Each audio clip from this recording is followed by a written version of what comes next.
Well, you're watching World News Live from Warsaw. My name is Sasha Farbach. Germany has criticized the Trump administration's new U.S. national security strategy. The document condemned German companies' investments in China and the use of Russian gas, adding that the U.S. will seek to help Europe correct its current trajectory. German Foreign Minister Johann Wadephul responded by asserting that Berlin does not need guidance from anyone on how to govern.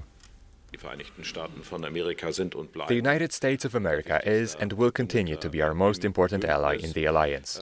However, this alliance focuses on addressing political and security issues. Of course, it is also an alliance based on shared values, which means that other issues can also be discussed. But I believe that issues such as freedom of expression or the organization of our free societies here, at least in Germany, do not belong in this context.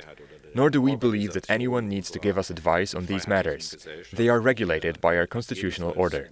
We are happy and grateful that Germany has been able to discuss all these issues internally so far, and we believe that we will continue to be able to discuss and debate them among ourselves in the future without needing external advice.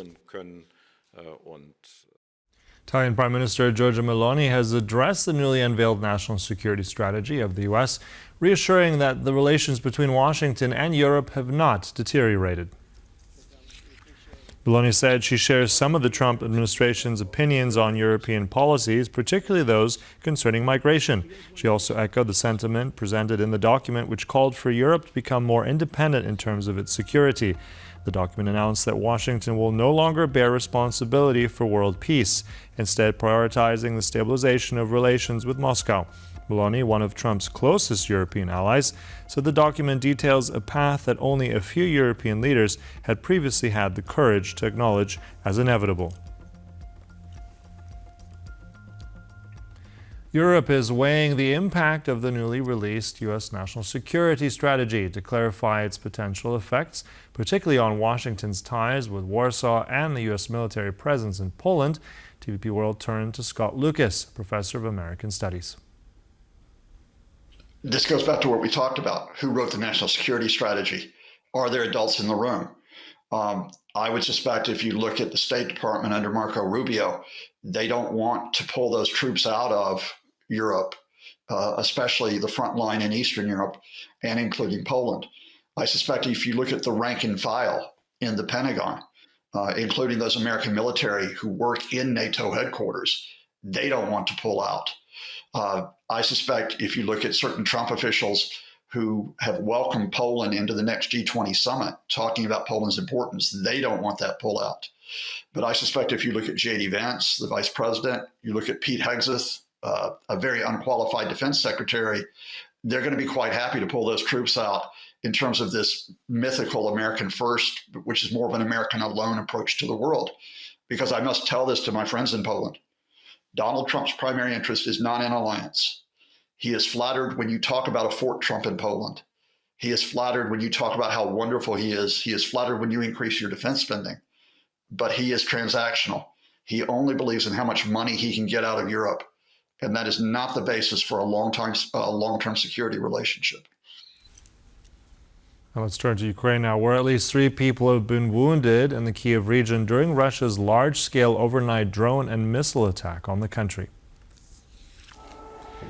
Air raid sirens sounded across Ukraine as explosions were reported in Bilatserivka, Lutsk, Lviv, Odessa, Poltava, and Zaporizhia. Ukrainians sought shelter in locations including Kyiv's subway tunnels as waves of Russian missiles and drones struck.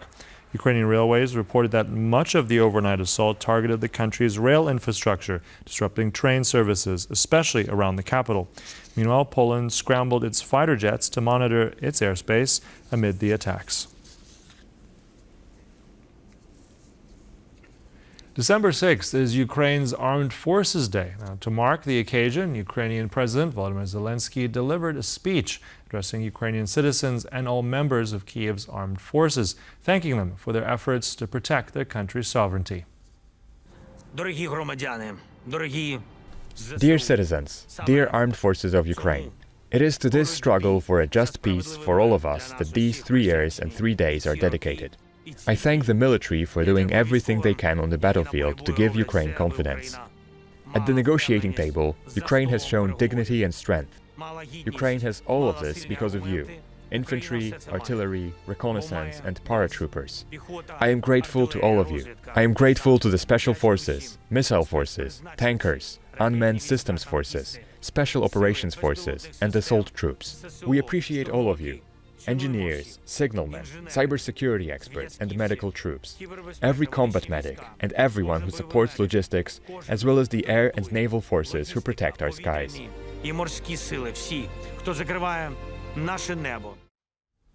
On Friday evening, the German Chancellor and the President of the European Commission spoke with the Belgian Prime Minister about frozen Russian assets. Prime Minister Wadephul is reluctant to activate and hand over the frozen Russian assets to Ukraine in the form of a so-called reparations loan. Belgium is concerned that it bears too much risk of a potential Russian retaliation and the prospect of financial claims against Belgium. The EU and Germany, on the other hand, are among those who believe that using the frozen assets to support Ukraine is necessary to strengthen Kiev's position in the ongoing peace negotiations. European Commission President Ursula von der Leyen said after the meeting, quote, "Belgium's particular situation regarding the use of the frozen Russian assets is undeniable and must be addressed in such a way that all European member states bear the same risk," end quote. The EU aims to reach a consensus on the issue by December 18th when European leaders meet in Brussels.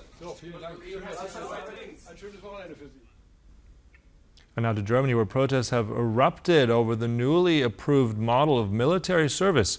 From the start of next year, so in just under a month, all 18-year-old men will have to undergo a compulsory screening to determine their suitability for military service. On Friday, the German parliament, known as the Bundestag, approved a law on military service aimed at expanding the army due to increasing threats to European security. Thousands of students took to the streets across Germany in cities such as Hamburg and Berlin to protest the new development. Demonstrating students expressed their unwillingness for themselves or their friends to go to war, pointing out that Berlin already invests heavily in its military while neglecting other institutions such as schools or pension schemes. But this may not be the end of the story. German Defense Minister Boris Pistorius told the German parliament that if this new measure fails to increase military recruitment numbers, the parliament may need to consider reinstating conscription. A mayor in France is offering a €1,000 reward for giving birth in his town's maternity ward. Located in central France and Saint-Amand-de-Montrond, recorded only 237 births last year, and projections for 2026 are even lower, posing a real threat that the town's maternity ward could be forced to close. Radical measures had to be taken to counteract the declining birth rate. A €1,000 bonus for any mother who chooses to give birth in our maternity ward. The goal is to prevent mothers from leaving to give birth elsewhere and to attract those who might say, "We live elsewhere, but we can go to Saint-Amand to give birth. We have an excellent maternity ward in Saint-Amand." And patients seem to be responding well to the initiative. We heard great things about the maternity ward. The staff is top-notch, so we didn't hesitate for a second. We came here, and so did friends of ours who had babies not long ago. This is our first. The facility is prepared to handle even more interest. We've set a budget of €150,000 to support local businesses and the local economy. The doctors are also supportive of the measure. Why not? Why not? It could make life easier for people in the current difficult economic climate in France. I think it's a good idea. The program hopes to counteract the declining birth rates, essential to keep the ward open. In France, a 300 birth threshold is required for a maternity unit to remain operating. A German-led research team has launched a rare expedition to one of the most remote corners of Antarctica. The aim of the mission is to monitor and protect more than 1 million Adelie penguins living in a newly designated conservation area. Off the coast of Antarctica's Danger Islands, a small crew aboard the 26-meter Malizia Explorer threads its way through drifting ice. The team's using a drone to help guide the vessel safely forward as they push toward one of the planet's least studied ecosystems. Mission commander and ocean racing sailor Boris Herrmann says the approach was never guaranteed. Who would have thought? It was a 50-50 chance, I guess, and we bravely made our way through the ice. The destination? Brash Island, part of the 7-island archipelago where scientists only recently discovered the world's largest Adelie penguin colony, over 1 million breeding pairs packed into an area of just 5 square kilometers. Once on shore, the researchers begin their work of studying the penguin colony. The penguins are counted, blood samples are taken, and satellite trackers are attached to some to monitor their movements and health. Animal health in general is becoming an increasingly important issue. Even animals in Antarctica are now affected. Observing how diseases spread and affect Antarctica, of course, is a scientific issue, but it is also a social one. Last year, Germany designated the Danger Islands as its first protected area in Antarctica, and this expedition is part of the country's commitment to monitor the region. Penguins are an indicator of what is happening here in the Southern Ocean. Animals like these which live here and can be recorded here are a good indicator. The Militia Explorer, a converted racing yacht owned by Boris Herrmann, was chosen because, with its flat keel, it allows the team to maneuver close to the rugged Antarctic coastline. And of course, because, being a sailing vessel, it has the lowest environmental impact. And as the ship sets off toward the remaining islands, researchers hope their work will help safeguard one of Antarctica's most important and fragile wildlife habitats. And with that story, we now conclude World News here on TVP World. But as ever, stay right here for more news and commentary. Goodbye.